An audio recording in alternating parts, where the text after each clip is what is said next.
anything to anybody. All I had to do was stand up one time in public, and all this would have been different. And the only thing she could say was the only reason I didn't say anything is because I didn't want Mom to go to jail. To which my response was, well, this is a little bit more permanent than that. Gypsy didn't want her mama to go to jail, but she didn't mind having her murdered. How crazy is that? What else is crazy? Christy Blanchard also asked Gypsy Rose, why didn't you never walk in public if you knew you could? Gypsy told Christy, there are some things Mom said people wouldn't forgive me for, forgive us for. I wonder if that's because you had been lying to everyone, Gypsy. Per your own email to Nick, you had been lying to your mama since you were 6. She didn't even find out that your ass was running around and doing whatever until you ran away with Dan in 2011. It starts to make sense when you think about all the stories. Oh, she jumped on that trampoline, and when she saw her mama, she dropped like a rag. And maybe Gypsy was putting on her own little show. I don't know. Why would she tell this to Nick if it ain't true, though? Okay, wait, girl, before we even get into this mess, real quick, where are you watching from and what time is it right now? Drop it in the comments. And if you haven't already, hit that subscribe button, turn on the notifications, bestie, because this one, oh my god, it's a lot. Alright, so Gypsy Rose is losing it right now, full on panic mode, allegedly, because apparently over 200 videos, actual case evidence are about to drop online. Yeah, you heard me right, these aren't just some random clips either. A creator literally paid out of her own pocket using the Freedom of Information Act to get her hands on them, and they're never before seen. Now, this kind of thing isn't new. Creators have been doing it for a while, but girl, this time it's about to shake the internet again. You remember the Into the Weeds podcast, right? They dropped over 1,000 pages of Gypsy's private prison emails last time. That was already wild enough, but now we've got over 200 actual videos waiting to see the light of day. And allegedly, these videos reveal a lot. They supposedly show things that completely flip the narrative Gypsy's been selling to the public since she got out. Remember when she tried to say Nicholas Godejohn was the one sending her all those inappropriate videos? Well, according to appeal briefs, it was actually her who sent him over 100, mostly explicit ones. And, yeah, let's just say she wasn't exactly brushing her teeth with that toothbrush, if you catch my drift. Apparently the videos were scripted for Nicholas, not from him. So the story she's been telling, that she was manipulated, the evidence kind of makes it look like it was the other way around. Which, girl, that's huge. That changes the whole tone of the case that made her famous. I'm not joking. They said it's snowing. She wants to get out. Ain't gonna happen.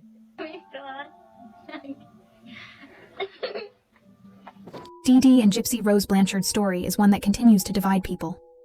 For years, Dee Dee appeared to be a devoted mother caring for her sick daughter, while Gypsy seemed fragile and dependent. But when the truth came out, that many of Gypsy's illnesses had been fabricated, everything people thought they knew began to unravel. Some see Gypsy as a victim, trapped and manipulated by her mother's control. Others believe she had more awareness and power in the situation than she let on. The line between victim and participant isn't always clear, and their story sits in that gray area, a haunting tale of control, desperation, and the lengths someone will go to get what they want. So yeah, these 200 plus videos are allegedly about to go public, and Gypsy's reportedly freaking out because she did not expect people to still care enough to dig into this. But creators are like, no bestie, the truth matters. And honestly, the receipts, they're starting to speak louder than her interviews ever did. And if that wasn't enough, let's talk about Fancy Maselli from the Good Wives Network. Because girl, she's been doing her homework for years. Fancy put out over 200 pages of Gypsy's medical records more than a year ago, plus something called a master chart, and even a 19-page micro-deletion report. Recently, she dropped another 84 pages from back in 2013. But here's the kicker. Allegedly, her friends say she's sitting on over 10,000 pages of records that she's not releasing to anyone. And apparently, those prove that everything Gypsy's been saying about her medical history isn't lining up the way she wants it to. Well, if I didn't know better, this could be Gypsy Rose hiding behind one of her 500 burner accounts, because I have seen you in many people's comments today being a bully and don't even know what you're talking about. Gypsy Rose has never shown any kind of evidence that she was in fact a victim of Munchausen by proxy, and we're all just waiting for it. The only kind of evidence we're giving is the word of mouth from Gypsy Rose herself, and who can believe the word of a schmurderer? But just recently, there was more FOIA documents, medical records that were released that debunks the story she's trying to portray. So if there are people that believe that Gypsy Rose is a victim of Munchausen by proxy, bring forward the documents and the medical records that prove it, and we'll go from there. Now, I don't know, but if you're out here trying to convince the world that you were a helpless victim, maybe don't leave out 9,900 pages of context, right? Like, make it make sense. Anyway, Gypsy's been caught more than once misrepresenting photos, documents, and even her own medical story. In one case, she allegedly used an image of herself getting an albuterol breathing treatment and tried to pass it off as proof of some huge surgery. But girl, that's literally a common breathing treatment. They give those to people without asthma. And look, Gypsy's always said she had a complicated medical history, even during her pregnancy on her reality show. Like, she repeated it constantly. I was sick since birth, my mom made me this way, all that. But the deeper you go into these documents, the less that narrative holds up. Apparently her mom, Dee Dee, did have her tonsils removed as a child, and Gypsy's tried to use that in documentaries to paint this whole generational Munchausen storyline as if the disorder was inherited or learned. Like, girl, that's not how factitious disorder works. It's not passed down like eye color. According to actual experts like Dr. Mark Feldman, who literally specializes in this stuff, and Dr. John Mathias, Dee Dee Blanchard doesn't even fit the diagnostic criteria for Munchausen by proxy under the DSM-5. So the whole "my mom made me sick to control me" narrative might not be the full picture. I'm just curious how many people have actually seen this video of Gypsy Rose Blanchard. Look at her mom. Yeah, the mom she unalived. She doesn't look like she's in the best of shape. She looks like she should be sitting in that wheelchair getting pushed. Why isn't she? Why isn't she helping her mom out? If she's so, she's a big bad monster. Oh no, Dee Dee, the unhealthy monster that's going to attack an unalived gypsy. Am I going to be so far from the truth? This is how manipulation looks. With her holding her teddy bear, sitting crisscross applesauce. Cosplaying as a little girl at 23 years old. And now she's like bragging about her 30 Halloween costumes that she uses in the bedroom. Boy, bye. And let's talk about those surgery scars that Gypsy loves to bring up in interviews. Because the truth, most of them line up with pretty standard medical procedures. There's the muscle biopsy scar, yeah, that one leaves a mark, but that's just part of how that test works. You literally have to remove a small piece of muscle tissue to test for certain diseases. Then there's the feeding tube scar. Now, that could have been for a bunch of reasons. Swallowing issues, a deformed palate, acid reflux, GERD, even saliva overproduction. And allegedly, Gypsy herself admitted in an interview with Kelly Riley that she had severe acid reflux, so that kind of fits, right? And get this, she even had 2 of her submandibular glands removed. That's not something you just do overnight.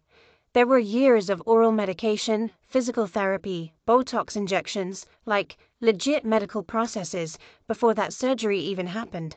So yeah, when people act like Dee Dee just walked in with some numbing cream and said, "Let's cut her open," that's not what the medical records show. Rose said, "It's not like anybody has set me down and gone over my medical records with me, explained it to me, and transcribed it in a way that I would understand. So all I can say is I have these memories." First off, Gypsy, I want to talk about your hearing test, ma'am. Hearing test shows mixed hearing loss today. Speech reception threshold was 60 dB on the left and 70 dB on the right. It says Gypsy may in fact have hearing loss. She felt that Gypsy was possibly malingering. Now, one of Gypsy's biggest claims was that she didn't even know her real age, right? She said it over and over. But that's not lining up either. There's actual documentation, like a durable power of attorney for healthcare from 2013, where she signed as an adult. And I'm sorry, but if you're old enough to sign legal forms, that means someone sat you down and explained what being an adult meant. You knew your age. You knew you were 18. You can't be signing paperwork and also saying you didn't know. Like, girl, please. Plus, her dad literally called her on her 18th birthday.